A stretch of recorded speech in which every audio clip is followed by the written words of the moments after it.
আরো গুরুত্বপূর্ণ কথা আছে আপনার সাথে। এখনকার জেনারেশন কিন্তু সবসময় একজন মেন্টর খুঁজে, যিনি তাকে গাইড করবেন, টাস্ক করার জন্য অর্ডার দিবেন।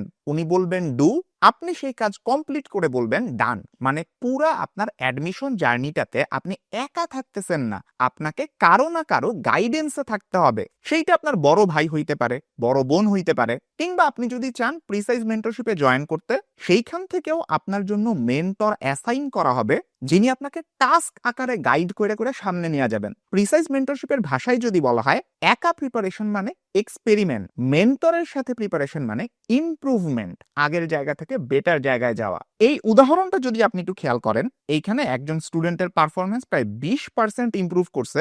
উনি ওনার স্পেসিফিক যে সমস্যা ছিল সেগুলো টার্গেট করে প্রিসাইজলি প্রিপারেশন নিছেন। দেখেন এখানে প্রবলেমগুলো স্পেসিফিক ভাবে বলা আছে।